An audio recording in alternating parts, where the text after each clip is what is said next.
ang mga kwento ng pag-ibig, kwento ng buhay at kwento ng pag-asa dito sa Barangay Love Stories. Love Stories. Mahirap para sa atin ang palayain ang mga bagay at tao na alam nating nagbibigay ng saya sa atin. Mga tao o bagay na inaakala nating makakatulong para mabigyan tayo ng ngiti sa buhay.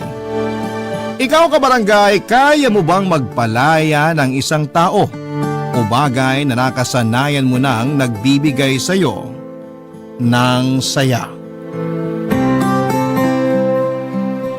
Dear Papa Dudut, ako nga pala si Jill, 36 years old at taga dito sa Pampanga. Isa na akong single mom mula pa last year.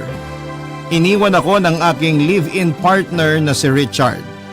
Mas matanda siya ng 5 years sa akin. Buong buhay ko ay nilapag ko na sa kanya at lahat ng desisyon ko ay lagi ko siyang kinukonsider. Kahit na alam ko namang na hindi siya ganon ka-attach sa akin. Mas minahal ko siya kesa sa sarili ko, Papa Dudut. At ang masakit pa doon ay ibinigay ko sa kanya ang lahat kaya nasaktan ako ng labis dahil hindi nasuklian ang pagmamahal na ibinigay ko sa kanya. Basta masaya siya, masaya na rin ako. Iyon ang naging mantra ko sa aming relasyon at sa buhay ko mismo, Papa Dudut. Lalo na noong nagkaroon kami ng anak. Hindi niya yon nagustuhan noong una dahil sinabi niyang hindi siya ready na maging isang ama. Nasaktan ako pero pinilit ko na lamang nakalimutan ang sinabi niya.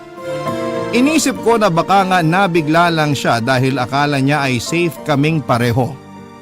Pinagpills kasi niya ako dahil hindi pa talaga siya ready na magkaroon ng anak. Kaya lang ay gusto ko na talagang magkaroon kami ng pamilya. Kaya hindi ako nagpills ng halos 1 buwan. Hindi naman niya ito nalaman at sinubukan ko namang ipaliwanag na hindi naman 100% effective ang pag-inom ng pills. Naniwala naman siya. Naging masaya naman ang pagsasama namin noong nagkaroon kami ng anak. Nakita ko namang masaya siya at mahal niya ang anak namin. Kaya lang ay hindi ko masyadong ramdam na pumapantay sa akin ang pagmamahal niya. Doon ako nalungkot pero pinilit ko na lamang na itago. Nagstay naman kasi siya sa akin so inisip ko na lamang na mahal din niya ako. Mas mahal ko nga lang siya. At Papa Dudut, napatunayan ko ang totoo na mas mahal ko siya dahil isang araw pinili niyang iwan ako. Isang araw ay pinakitaan niya ako ng lakas ng loob para sabihin sa akin ang katotohanan na hindi na niya ako mahal. Pinatunayan niya sa akin ang mga kutob ko na hindi ganon kalalim ang pagmamahal niya para sa akin. Hindi ko kaagad yon na proseso, Papa Dudut. Nasaktan ako sa pagiging honest niya at minsan ay hiniling ko na sana'y nagsinungaling na lamang siya sa akin, Papa Dudut.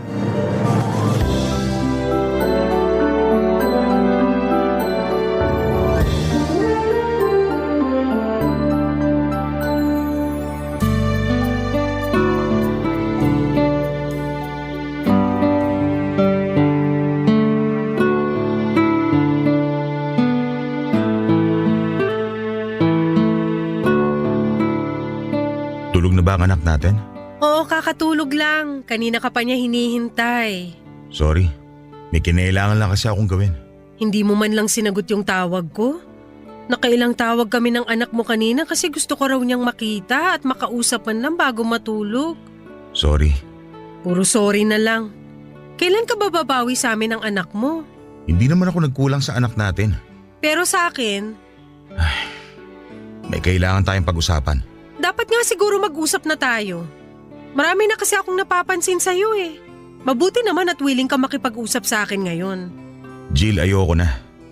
Anong ayaw mo na? Ayoko na. Ayaw mo na? Ayaw mo nang pinipilit kitang kumain ng gulay? Ayaw mo nang samahan ako magsimba tuwing Miyerkules? Ayaw mo nang samahan ako manood ng TV pagka uwi mo galing trabaho? Alin siya nang ayaw mo at babaguhin ko? Wala nang kailangang baguhin. Ayoko na talaga. Klaruhin mo! Ayoko na sa relasyon natin. Ayoko na rin naman tong nangyayari sa relasyon natin pero hindi naman ibig sabihin ay susukuan ko na. Magkaiba tayo. Gusto ko na tong sukuan.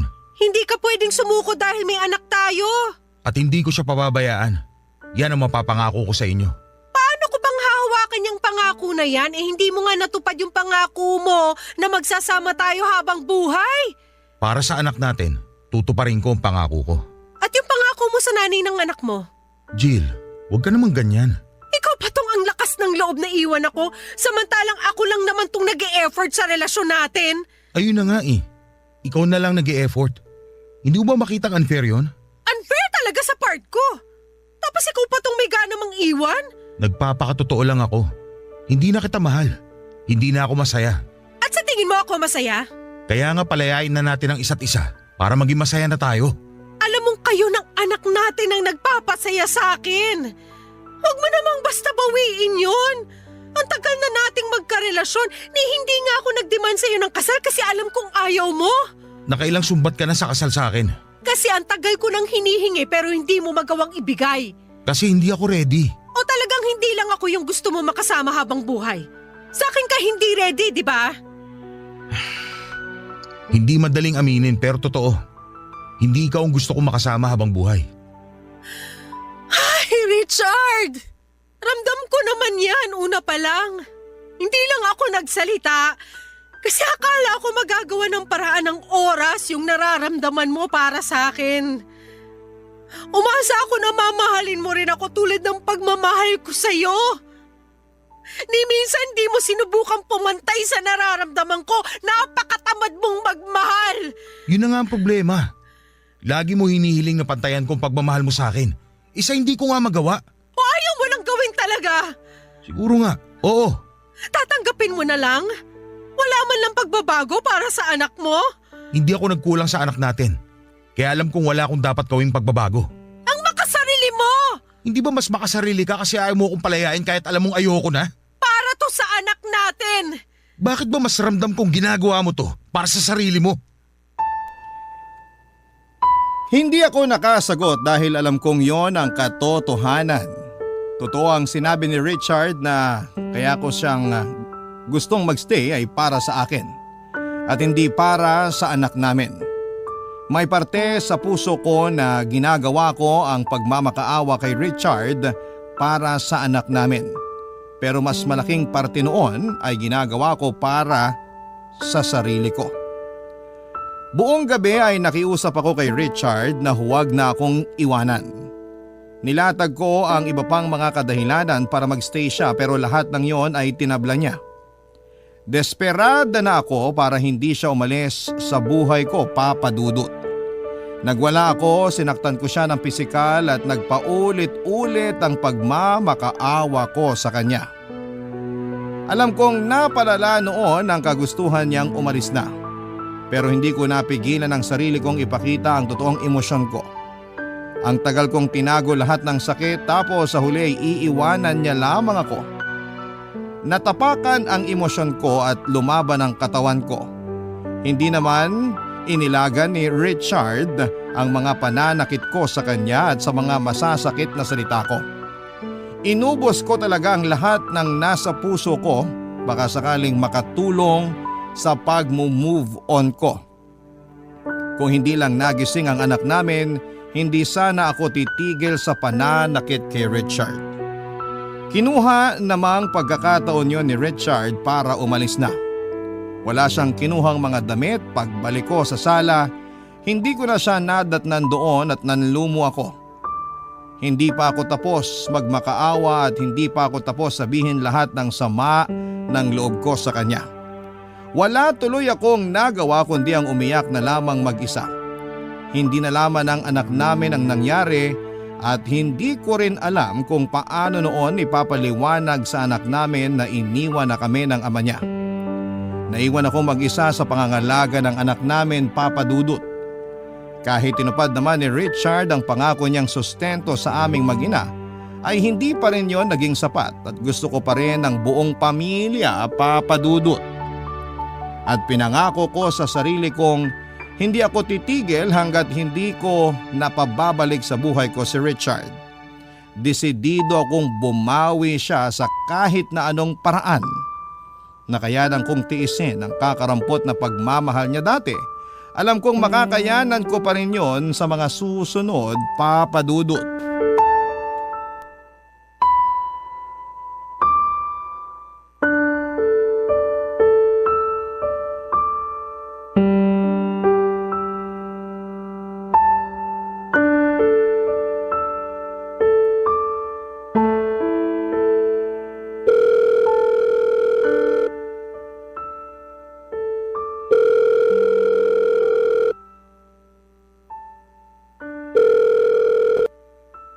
Hello? Hello, Richard? Bakit? Magtatanong lang sana ako kung kailan ka magpapadala ng sustento sa amin ng anak mo. Di ba alam mo naman na ang regular schedule ang padala ko? Kino-confirm ko lang baka kasi may pagbabago. Walang nagbago. Ganun pa rin. Kung meron man, magsasabi ka agad ako sa'yo. Paborito mo pa rin ba yung ginataang tulingan? Ano? Naisip ko kasing magluto nun eh. Pwede ko namang ihatid sa'yo ngayon. Ako lang naman ang pwedeng kumain nun dito sa bahay. Naisip ko lang i-share sa'yo. Hindi na. May mga natira pa akong ulam dito. I-ref mo na lang para may makain ka kapag naumay ka sa mga ulam mo dyan. Ang layo ng bahay mo sa bahay ko ngayon. Hindi mo na kailangan ipadala. Mahal magpa-deliver. Hindi ko naman ipapadeliver sa iba. Ako na mismo ang maghahatid. Jill, hindi na kailangan. Pero paborito mo yung ginataang tulingan, di ba? Dati yon. Akala ko ba walang nagbago? Saan na naman ba papunta ang usapang to, Jill? Baka lang lumamig na ang ulo mo sa akin at naisip mo magkaayos na tayo. Sabi ko na eh. So ano nang sagot mo? Kailan mo gustong pag-usapan tong tungkol sa pagbabalikan natin? Nakailang buwan na rin naman na tayong hiwalay. Baka nakapag-isip ka na ng tama. Jill, wala na akong balak makipag-usap pa tungkol sa relasyon natin. Wala na tayong ibang dapat pag-usapan kundi ang anak natin. Ito na yung tama para sa sitwasyon natin. Para rin naman sa anak natin tong ginagawa ko ah. Huwag mo namang gamitin ang anak natin para makuha mo ang gusto mo. Hindi ko ginagamit ang anak natin. Gusto ko lang makita mo ng mas maayos na kailangan ka ng anak mo. Kaya nga ginagawa ko pa rin ang best ko para sa kanya kahit hindi na tayo nagsasama sa iisang bahay. Pero hindi ba't mas magiging maganda para sa kanya na kasama ka namin sa iisang bubong? Hindi mo ba naisip yun? Hindi na tayo pwede magsama. May babalik ko rin ang pagmamahal mo para sa akin. Magbabago ko para sa'yo. Lahat ng ayaw mo sa akin tatanggalin ko. Gumawa ka ng listahan. Alam ko na karami na ako sa'yo. Hindi na maibabalik ang pagmamahal ko sa'yo kasi may iba na ako. May iba ka na? Sorry kung hindi ko agad nasabi sa'yo. Pero nagsasama na kaming dalawa ng bago kong girlfriend. At mas pinili mo siya kaysa mabigyan ng masayang pamilya ang anak mo? Kaya pa rin nating mapasaya ang anak natin kahit hindi na tayo magkasama. Hindi mo kasi maintindihan. Ikaw ang hindi makaintindi. Ilang buwan na tayong hiwalay, pero hindi mo pa rin magawang tanggapin. Kasi para tayo sa isa't isa. Yan ang binuo mong idea sa ating dalawa. Pero Jill, hindi na tayo para sa isa't isa una pa lang. Alam mo yan.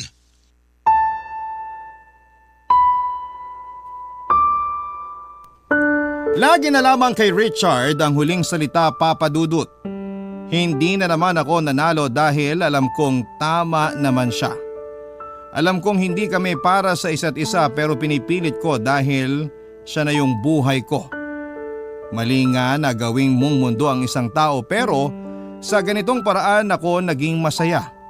Kaya nung umalis si Richard ay nawala na ako ng dahilan para magpatuloy pa. Kahit mismong anak namin ay hindi na ibigay ang saya na dulot sa akin ni Richard. Nakaka-guilty ang ganong pakiramdam pero totoo akong tao at alam kong ito ang totoong nararamdaman ko. Papadudot, after kong nalaman na may iba na ang karelasyon si Richard ay nadurog ako. Hindi ko naalaga ang maayos ang anak ko at kinailangan ko muna siyang ipaalaga sa magulang ko para maproseso ko ang nangyari sa amin ni Richard. Nagkulong lamang ako sa bahay at iniyak ko ang lahat ng sama ng loob ko. Panay ang tingin ko noon sa pictures namin ni Richard dahil sobrang nami-miss ko na siya. Binalikan ko ang lahat ng conversation namin noong nagsisimula pa lamang ang relasyon namin. Alam kong sinasaktan ko lamang ang sarili ko sa ginagawa ko. Pero hindi ko mapigilang sariwain noon ang nakaraan namin. Naging masaya naman kami dati kahit na nakukulangan ako sa pagmamahal niya sa akin. Kung nakontento na lamang sana ako dati at hindi na lang laging nagrereklamo sa kanya, sa sama ng loob ko dahil hindi ko masyadong maramdaman ang pagmamahal niya, sana'y hindi kami nagkahiwalay. Sana'y natuto akong tanggapin na lamang kung ano lang ang kaya ni Richard kung yun lamang ang paraan para magstay siya sa buhay ko. Pinagod ko rin ang sarili ko sa kakaisip ng paraan para makuha ko siya pabalik sa buhay ko, Papa Dudut. Hanggang sa bigla ko naalala ang tiyahin kong nasa probinsya. Napangiti ako dahil nakaisip na ako ng magandang plano at kailangan ko ang tiyahin ko para may sakatuparan yon. Papa Dudut, alam ko na ang gagawin ko at sigurado na ako noon na makukuha ko pabalik si Richard. Dahil doon ay napatigil na ako sa pag-iyak. Dahil doon ay gumaan na ang pakiramdam ko dahil mababawi ko na kung sino ang para sa akin, Papa Dudut. Barangay Love Stories. Barangay Love Stories. Papa Dudut, hindi ko muna kinuha ang anak ko sa mga magulang ko dahil kinailangan kong umuwi ng probinsya para puntahan ang tiyaming ko na noon ay 60 years old na. Matandang dalaga at nakatira malayo sa mga kamag-anak namin. Naging close kami ni Tiyaming noong bata pa lamang ako. Pinsan siya ng nanay ko at siya ang pinaka-paborito kong kamag-anak sa lahat dahil kaya niya akong intindihin. Ako lang din ang nakakaunawa sa kanya dahil tingin ko sa kanya ay mabuting tao. Samantalang ang tingin sa kanya ng iba naming kamag-anak ay weirdo at may sapak sa utak. Hindi ko nakita yon sa kanya. Nakita kong matalino siya at mayaman ang espiritualidad niya. Kaya mas lalo akong napalapit sa kanya dahil gusto kong malaman ang mga bagay na hindi pa alam ng karamihan. Kaya lang ay kinailangan niyang umalis sa barangay namin dahil hinuhusgahan na siya ng mga kakilala namin base sa ginagawa niyang kabuhayan. May sabi-sabi kasi sa barangay namin na isang mangkukulam ang tiyaming ko. Kahit mga kamag-anak ko mismo ay pinapaniwalaan yon. Bata pa lamang ako noon pero alam kong may katotohanan ng sinasabi nila. Tuwing may nakakaaway si Tiyaming sa lugar namin ay inaasahan ng lahat na may mangyayaring hindi maganda sa tao na yon at walang naging palya yon, Papa Dudut. Sa kwarto ni Tiyaming minsan na akong nakapasok. Wala ni isa sa mga kamag-anak ko ang nagtangkang pumasok doon maliban sa akin. Hindi ko na inulit dahil natakot ako sa mga nakasabit sa kanyang dingding lalo na ang itim na kandila at iba't ibang larawan ng mga taong kakilala at hindi ko kakilala. Hindi ko naman yon pinaalam sa kanya o sa kahit na sino dahil gusto kong protektahan ang tiyahin ko dahil naging maayos naman siya sa akin. Kaya ang laking lungkot ko noong napilitan siyang lumayo para hindi na rin madamay kaming pamilya niya. Tumira siya sa isang liblib na lugar kung saan ay hindi ganong kadaling makapunta pero nagawa ko. Dahil gusto ko nang magkabalikan kami ni Richard at alam kong si Tiyaming lang ang tunay na makakatulong sa akin. Siya ang magiging tulay ko para magawa ko yon. Ang tagal na rin noong huli ko siyang nakita at nanibago siya sa akin nang muli kaming magkita, Papa Dudut.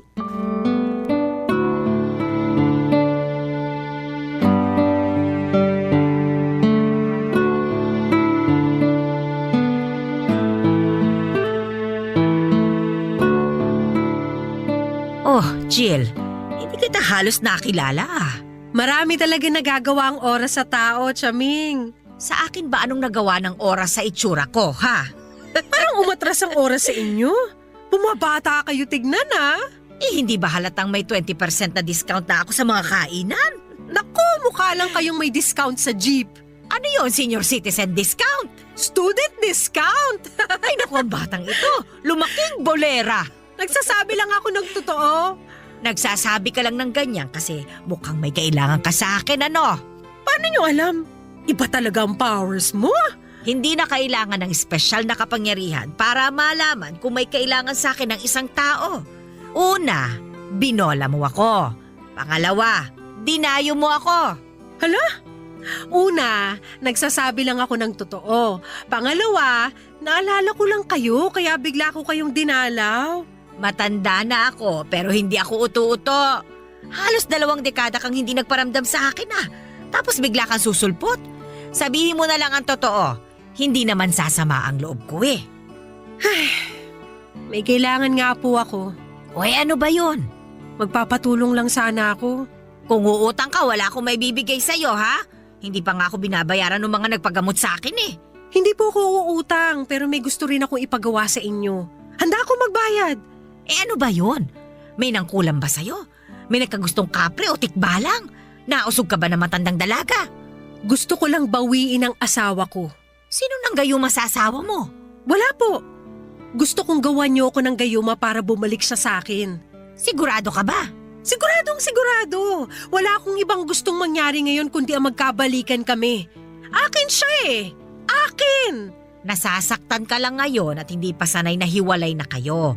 Pero balang araw, magiging ayos ka rin. Makakahanap ka rin ng iba. Makakalimutan mo rin siya. Hindi, Chaming. Gusto ko sa akin lang siya. Akin lang si Richard. Walang ibang dapat makinabang sa kanya kundi ako lang at anak namin. May anak na kami. Di ba dapat sa amin lang siya at hindi sa ibang babae? Ay, may anak na pala kayo. Oy, kaya naman pala. Matutulungan niyo ba ako? Para sa apo ko sa'yo, abay gagawin ko. Epekto kaya? Magkakahiwalay sila ng bagong karelasyon niya? Kung hindi ka maniniwala, hindi epekto yun. Pero paano kung Magkakahiwalay silang dalawa. Maniwala ka sa akin. mamahalin din kaya niya ako ng sobra tulad ng pagmamahal ko sa kanya?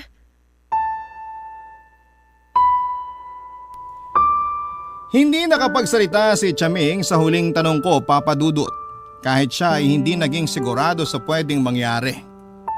Nasabi niya sa akin na kaya niyang paghiwalayin sina Richard at ang bagong karelasyon nito pero hindi niya may pangakong magiging kapantay ng pagmamahal ko ang pagmamahal ni Richard sa akin. Tinanggap ko na lamang yon kasi ang habol ko lang din naman ay ang magkabalikan kami. Ayoko talagang mabuhay ng mag-isa nang hindi kasama si Richard kaya ako yun nagawa, Papa Dudut. Hinanda lahat ni Chaming ang kailangan niya sa orasyon na gagawin niya. Kinuha niya rin ang ibang impormasyon tungkol kay Richard at sa bago nitong girlfriend. Mabuti na lang at nag-stalk ko ang bagong girlfriend ni Richard kaya ako nalaman ang lahat tungkol sa kanya. May kasikatan din kasi ang babaeng yon sa social media kaya madali ko lang nahagilap ang mga impormasyon tungkol sa kanya. Matapos noon ay sinimulan na nga ni Chaming ang orasyon. Ginamitan niya yon ng itim na kandila at ibang spices. Hindi na ako nagtanong kung ano ang mga yon. Pinagmasdan ko na lamang at dinasal na sana ay magkaroon ng katuparan ang orasyon na yon, Papa Dudut. Umuwi na rin ako after noon at binilinan ako ni Chaming na huwag masyadong isipin ang ginawa naming orasyon para magkaroon yon ng katuparan. Nahirapan ako roon dahil kapit na kapit ako na matutulungan ako noon para magkabalikan kami ni Richard. Pagkarating ko ng bahay ay tinawagan ko na ang mga magulang ko para kunin ang anak ko. Hinatid naman nila sa bahay at napansin nilang ganado akong muli. Hindi na ako nagkwento dahil malamang ay kukontrahin nila ang ginawa kong paglapit kay Chaming, lalo na ang nanay ko na sagrado katoliko. Makalipas nga ang ilang araw ay kinumusta ko si Richard, Papa Dudut. Nagbabaka sakali akong may nangyari na dahil napansin kong nagpo-post na siya ng malungkot sa kanyang Facebook. Lihim akong nasiyahan dahil pakiramdam ko ay yun ang katuparan ng hiling ko. Ilang beses ko siyang tinawagan pero hindi niya sinagot. Hanggang sa pinuntahan ko na lamang siya sa bahay niya. Iniwan ko munang muli ang anak namin sa magulang ko dahil may naisip akong plano, Papa Dudut.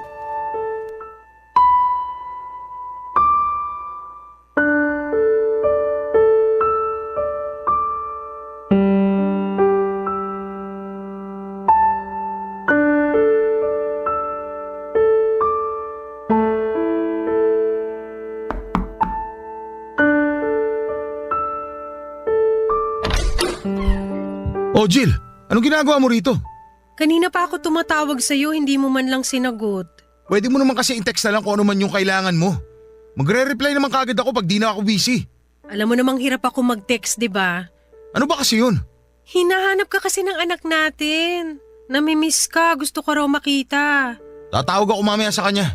Wag muna ngayon, please. Bakit? Ano ba nangyayari sa'yo? Wala.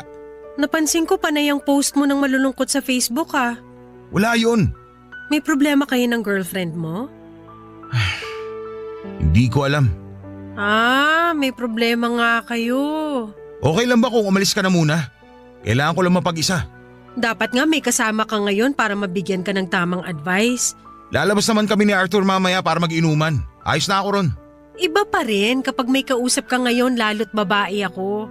Alam ko ang takbo ng utak ng mga babae. Bakit? Hindi ka ba busy? Andito ba ako ngayon kung busy ako? Yung anak natin, nasan? Nasa magulang ko. Pinabantayan ko muna kasi medyo nag-aalala rin ako sa'yo eh. Liga, pasok ka. Salamat. Upo na rin ako ah. Pili ka lang ng gusto mong maupuan dyan. Kukuha lang ako ng kape. Ay, okay na. Mag-usap na lang tayo ngayon. Maupo ka na rin. Halika, tabihan mo ako. Paano ba to? Anong paano ba to? Paano mo ako matutulungan sa girlfriend ko? Nagtalo na lang kami bigla dahil sa sinaing. Inaway niya ako. Inaway ko rin siya. Dahil lang sa sinaing? Alam ko ang babaw. Pero hindi ko maintindihan yung sarili ko kung bakit ako sumabog ng ganun. Asan siya ngayon? Umuwi muna siya sa magulang niya. Hiwalay na kayo? Nakipag-cool off siya sa akin. Pero makikipag-ayos ako. Alam mo kung ako sa'yo, wag na. Yan ang ibibigay mong advice sa akin? Kasi naman kung sa maliit na bagay lang ganyan na kayo magtalo. Paano pa kaya kapag malalaking pagsubok na? Tama ka naman. Kaya lang. Gusto mo ba dalhin ko muna rito ang anak natin para malibang ka? Pwede naman. Kaya lang, lalabas kami ni Arthur mamaya eh. Pwede namang dito lang din ako para pag umalis ka, may magbabantay sa anak natin. Tapos uuwi na lang kami kinabukasan. Ayos lang ba? Parang hindi magandang idea yan. Ay nako, naka-move on na ako sa'yo no. Walang halong mali siya tong pagstay ko rito kung yan ang iniisip mo. Gusto ko lang makatulong. Tsaka pag malungkot ka, maapektuhan yung pakikitungo mo sa anak natin. Bilang nanay, ayoko namang mangyari yun. So ginagawa mo lang to para sa anak natin? Oo naman. Sabi ko nga sa'yo, naka-move on na ako sa'yo.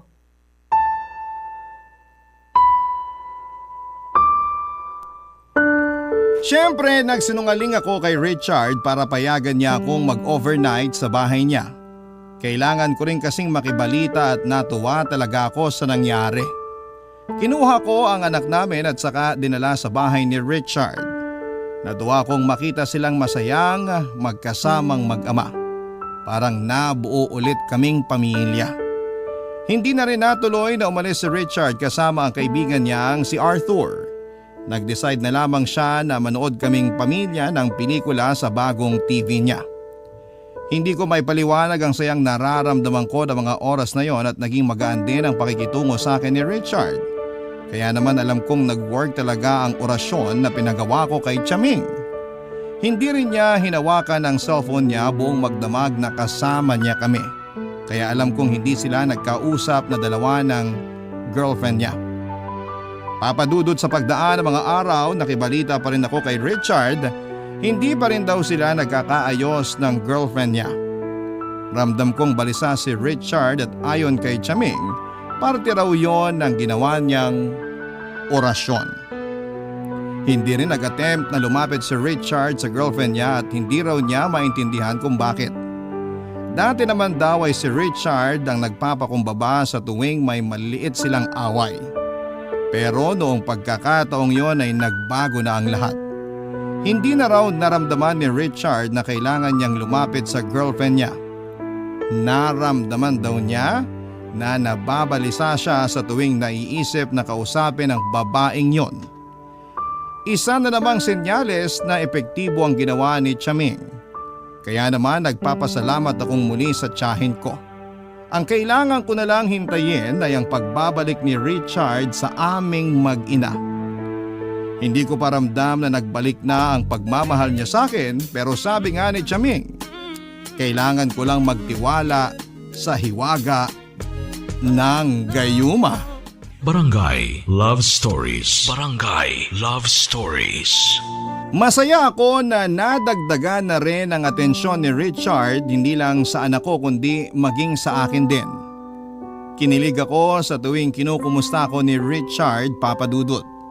Lagi na rin niyang hinihiram ang anak namin at dumadami na ang oras niya sa aming mag-ina. Kaya naman nagpapasalamat talaga ako na lumapit ako kay Chaming. Wala pa rin akong nabalitaan kung nagkakausap pa rin ba sina Richard at ang girlfriend niya. Kailangan ko na lang silang mapaghiwalay ng totoo para matapos na ang kalbaryo ko at makapasok na akong muli sa eksena. Alam ko namang alanganin pa rin si Richard sa gagawin noon sa relasyon nila. Ramdam ko pa rin naman noon na may pagmamahal pa rin siya sa babaeng yon.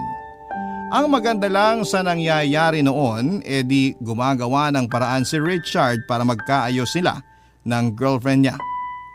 Pasensya na ha kung hindi ko magawang banggitin ang pangalan ng girlfriend ni Richard dahil kapag naririnig ko yon ay nababalisa din ako. Sinabi ni Chaming na normal lang daw yon sa mga nagpagawa ng orasyon. Papa Dudut, inakala kong magtutuloy-tuloy na ang magandang balita na hindi na nga magkakaayos sina Richard at ang girlfriend niya.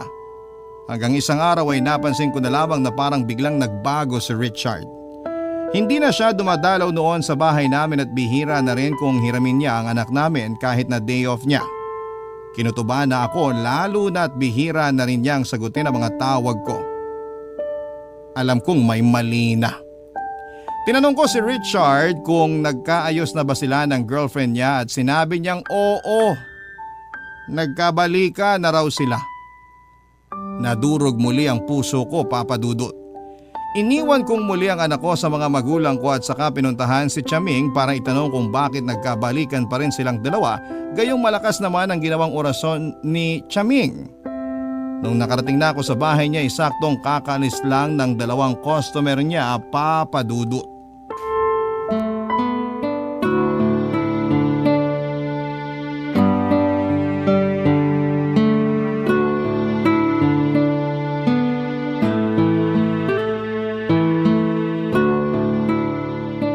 Customer mo ba yung mga umalis, Chaming? Ay oo! Yung isa nagpagawa ng orasyon para lumakas ang negosyo niya. Yung isa naman nagpahula. Nanguhula ka na rin pala? Ay hindi pa ganun kapulido. Kaya nga ang hingi ko lang, madalas donasyon lang. Papahula pa naman sana ako. Ay saka na kapag magaling na ako talaga. Tsaka nanghihina pa ako ngayon eh. Hala, ayos lang po ba kayo? Dumagsa kasi ang mga customer mula pa kahapon. Bentang-benta pala kayo eh. Irekomenda ko nga kayo sa mga kakilala ko sa amin sa Pampanga. Ay sige nga para makadagdag sa pagpapagawa ko ng bahay. Maliit lang din kasi ang sinisingil ko sa mga customer ko. Akong bahala sa inyo. Basta tulungan nyo rin ako kay Richard. O di ba hindi nga't natulungan na kita noon? Nagkahiwalay na sila ng nobya niya, hindi ba? Nagkahiwalay lang pansamantala pero ngayon nagkabalikan ulit sila. Ah, ganun ba? Effective yung orasyon na ginawa nyo para maghiwalay sila eh. Pero bakit nagkabalikan ulit? Hindi ba dapat hindi na? Dahil kumukupas din ang gayuma o kahit anong klase ng orasyon. Bakit di nyo sinabi sa akin? Ay hindi ba? Hindi ko ba nabanggit? Ang importante ngayon alam mo na. Paano to, Chaming? Kailangan ko magkahiwalay ulit sila. Tulungan nyo naman ako. Tinulungan na kita nung minsan. Nanghihina ako ngayon. Baka isara ko muna itong bahay ko para sa mga ganyan. Ako na magpapagawa ng bahay nyo. Paghiwalayin nyo lang sina Richard at yung girlfriend niya. Sigurado ka ba? Opo, basta may babalik nyo sa akin si Richard. Akin siya akin! Hindi mo naman kailangan ipagawa itong bahay. Pero ayos naman sa akin kung magbabayad ka bilang kailangan ko rin makabawi sa mga espiritong gabay ko na tumutulong sa akin sa proseso. Kahit magkano pa yan? Oy, sige, gagawin ko sa Biyernes. Lalo't bilog ang buwan nun. Malakas ang epekto kapag sa araw na yung ginawa ang orasyon. Chaming, tuloy-tuloy lang ha. Tatawagan ko kayo kapag kumukupas na yung orasyon para magawa nyo ng paraan. O siya, sige. Lulutuin ko lagi ang kandila. Masiguro lang na magkahiwalay sila ulit. Salamat, Chaming. Pero tandaan mo, Jill, ha? Lahat ng ginagawa kong ito ay may kapalit. Babayaran ko naman po kayo eh. Kapalit sa'yo. May balik ito sa'yo. Naiintindihan mo ba? Hindi ko sinagot ang tanong ni Chaming, Papa Dudut. Doon ko lang na-realize na may kapalit nga naman ang paglapit sa mga ganong ritual. Pero sabog ako mula sa pagmamahal ko kay Richard kaya sinabi kong ayos lang. Napansin kong nadismaya si Chaming sa sinagot ko. Kaya lang ay hindi na rin siya nagsalita pa. Nagpaalam na rin ako dahil kailangan ko nang sunduin ang anak ko at habang nasa bus ako ay nakaramdam ako ng takot sa posibleng maging balik sa akin ng pinagawa ko. Kaya lang Papa Dudut, mas nangibabaw talaga ang kagustuhan kong makuha pabalik si Richard. Natikman kong muli ang atensyon niya mula nung nagkahiwalay sila pansamantala ng girlfriend niya. Kaya lang mabilis din yung nawala dahil kumupas na pala ang orasyon na pinagawa ko. Sumapit nga ang araw ng Biyernes, kabilugan ng buwan. Saktong 3:00 daw ng madaling araw nang simulan ni Chaming ang ritual. Excited na naman ako sa magiging pagbabago ng trato ni Richard sa aming mag-ina. Kaya lang ay hindi agad umepekto tulad ng dati. Ilang beses kong kinulit si Chaming pero sinabi niyang habaan ko ang pasensya dahil di e-epekto kapag nagmamadali ako o masyado akong atat. Sinubukan kong magpasensya at makalipas lang ang 2 linggo ay nagkahiwalay muli sina Richard at ang kanyang girlfriend. Naibalik muli sa aming mag-ina ang atensyon ni Richard. Natuwa na naman ako. Hiniling kong muli kay Chaming na lutuin pa ang kandila niya at sumunod naman siya. Napagastos ako dahil gusto kong masiguradong babalik si Richard sa akin. Nagtuloy-tuloy naman ang magandang balita para sa akin. Ramdam ko noon na wala nang ang balikang mangyayari sa pagitan nina Richard at ng kanyang girlfriend. Binura na rin kasi ni Richard ang mga pictures nila ng girlfriend niya sa social media accounts nito. Lumaki tuloy ang pag-asa kong magkakabalikan kami lalo't malungkot si Richard. Inabot ng 5 buwan ang saya ko hanggang isang araw ay nabalitaan ko na lamang na ikakasal na silang dalawa. Gumuho ang mundo ko. Nagmadali akong pinuntahan si Chaming para itanong kung bakit ganon ang nangyari. Akala ko noon ay mapapasa akin ng muli si Richard, bakit biglang bumalik siya sa babaeng yon.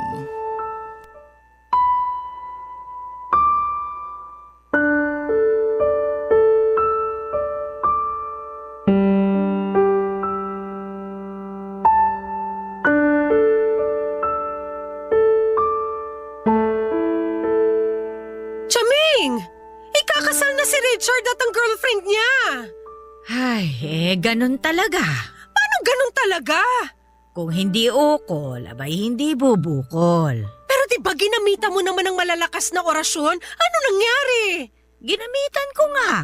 Nakita mo naman ang epekto ng mga nakaraang buwan, hindi ba? Oo, nagkagulo sila, nag-away, nagkahiwalay. Oh, edi ibig sabihin, umepekto nga. Pero bakit ngayon hindi na? Ba't nagkabalikan sila? Gusto mo ba magsindi ulit ako ng kandila? Niloloko na ata ako ng mga kandila mo eh. Paano bang niloko ka? Nakita mo nga nagkahiwalay sila, hindi ba? Pero nagkabalikan din sila. Hindi ganito ang plano. Dapat forever sila magkakahiwalay. Ganun nga talaga. Yan na lang ba isasagot nyo sa akin ngayon? Malamang. Matapos lahat ng binayad ko sa inyo? Halos napunta na sa inyo lahat ng ipon ko para sa kinabukasan ng anak ko eh. Jill, nagpagawa ka sa akin ng ritual, hindi ba? Malamang kailangan mong magbayad. At saka ang sabi mo sa akin, babayaran mo ko. Ikaw ang nagpresenta. Pero sana, tulad ng ibang customer, maibigay man lang sana ang serbisyo na kailangan ko. Naibigay ko naman sa'yo ang kailangan mo. Napaghiwalay natin si Richard at yung girlfriend niya. Uulitin ko lang. Nagkabalikan silang dalawa at ngayon ikakasal na. Ginawa ko na ang lahat, Jill. Pagpasensyahan mo na kung ano lang ang inabot ng makakaya ko. Gawan niya ulit ng paraan. Kausapin mo kung sino man yung nasa kabilang mundo na tumutulong sa inyo. Basta gawan niyo ng paraan. Ganyan na ba ang nagagawa ng pagmamahal mo para kay Richard? Ito ang nagagawa sa akin kapag hindi ko nakukuha ang serbisyong binayaran ko. Yan ang nagagawa ng mga taong hindi kayang pakawala ng isang bagay na alam naman nilang tapos na. Hindi mo alam ang nararamdaman ko kaya ang dali para sa'yo na sabihin yan. Madali para sa akin na sabihin ito sa'yo dahil bata ka pa lang, ganyan na ang ugali mo. Naalala mo yung manika mong hindi mo naman na pinaglalaroan pero ipinagdadamot mo sa pinsan mong ipahiram. Ang dami mong bagong laruan pero ayaw mong bitawan yung luma para ibigay sa iba kahit alam mo namang hindi mo na naman kailangan. Ganyan ka talaga, Jill. Kinukulong mo sa mga palad mo yung mga tao o bagay na dapat matagal mo nang pinakawalan. Matagal na tayong hindi nagkasama kaya wala kang alam sa mga pagbabago ko ngayon. Nagbago ka ba talaga? O tulad ka pa rin ng batang Jill na sakim at puro sarili lang ang iniisip? Kung hindi ka na makasarili, asa ng anak mo ngayon? Bakit imbis na inaalagaan mo siya ngayon, nandito ka't nagagalit sa akin dahil hindi mo makuha ang isang bagay na hindi naman talaga para sa'yo? Sino ka ba para sabihin na hindi para sa akin si Richard? Hindi siya para sa'yo, Jill. Sa iba't ibang buhay, hindi siya nanatili sa'yo. Hindi siya para sa'yo. So pinirahan niyo lang ako? Alam niyo namang hindi pala siya para sa akin pero kuha ka ng pera sa akin para paasahin ako mapaghihiwalay mo yung dalawa? Napaghiwalay naman natin sila, hindi ba? Ilang beses pa nga. Pero tulad nga ng sinabi ko sa'yo, kung hindi nakatadhana para sa'yo, hindi talaga mapupunta sa'yo. Kahit pa ilang kandila ang sindihan natin, lutuin natin, hindi nun makakayanan ang itinakda. Tinakda kayong magkahiwalay. Itinakda si Richard para sa iba. Sana iyon ay maging klaro sa'yo. Hindi talaga siya para sa'yo. Para akong paulit-ulit na sinampal sa mga sinabi ni Chaming, Papa Dudut. Hindi ko matanggap na may katotohanan lahat ng sinabi niya. Ilang beses nang pinatunayan sa akin ang tadhana na hindi kami ang itinakda para sa isa't isa pero patuloy ko yung nilabanan. Totoo ang sinabi ni Chaming. Hindi ko magagawang pakawalan yung mga bagay na alam kong tapos na. Hindi ako natuto. Hindi ako pumayag na basta-basta na lamang mawala lahat ng bagay na gusto kong hawak ko lamang. Gaya na lamang ni Richard, Papa Dudut. Iniyak ko lang ang nararamdaman kong pait at sinubukan kong tanggapin pero hindi ko kaya. Nilabas ni Chaming ang barahan niya at saka walang pasabing binasahan ako ng kapalaran. Doon niya ipinakitang hindi talaga kami ni Richard ang nakatakda. Nakita na raw yon ni Chaming. Sina Richard at ang kanyang girlfriend ang nakatakdang magsama habang buhay. Parang dinagana ng dibdib ko sa mga sinabi ni Chaming, Papa Dudut. Hindi madaling tanggapin ang katotohanan. Pero nung hinawakan niya ang kamay ko at sinabing merong bagong darating at yun na nga ang para sa akin. Ramdam ko ang sincerity sa mga mata ni Chaming at sinabi niyang paparating na ang para sa akin. Kung magagawa ko lang bitawan ang hindi na para sa akin. Papa Dudut, hindi na ako umulit pa na magpagawa ng orasyon kay Chaming. Tinanggap ko na lamang ang katotohanan hindi para sa akin, kundi para sa anak ko. Minessage ko si Richard at sinabi kong kailangan ko munang malayo sa kanya para makapag-move on. Inamin kong may pagmamahal pa rin ako sa kanya at hindi madali na malamang ikakasal na siya sa iba. Kailangan ko lang ayusin ang sarili ko at intindihin ang anak ko. Naintindihan naman niya at humingi siya ng tawad sa lahat ng mga naging pagkukulang niya. Inayos namin ang para sa schedule ng anak namin at sinabi ko sa kanya na sa magulang ko na lang lumapit kung may kailangan siya sa anak namin. Hindi ko muna siya kayang makita o makausap man lang dahil baka kung ano pa ang magawa ko. Ikakasal na sila ngayong taon, Papa Dudut, at hindi pa rin ako makamove on sa kanya. Pero kinaya ko na ngayon. Bit-bit ko na lamang ang pag-asa na balang araw ay may darating din na para sa akin, na kapag hindi ko pa binitawan si Richard, itatago siya ng dakilang lumikha sa akin. Kaya ako bumitaw dahil alam kong may darating at yon ang mananatili para sa akin. Hanggang dito na lamang po ang aking liham, Papa Dudut. Maraming salamat po sa pangunawa at pagbabahagi ng aking kwento sa inyong mga masusugid na tagapakinig sa Barangay LS 97.1 Forever. Muli, maraming salamat po. Ang inyong forever at kapusong kabarangay, Jill. Nagustuhan ng iyong napakinggan? Ituloy yan via live stream sa www.gmanetwork.com/radio. Barangay LS 97.1 Forever!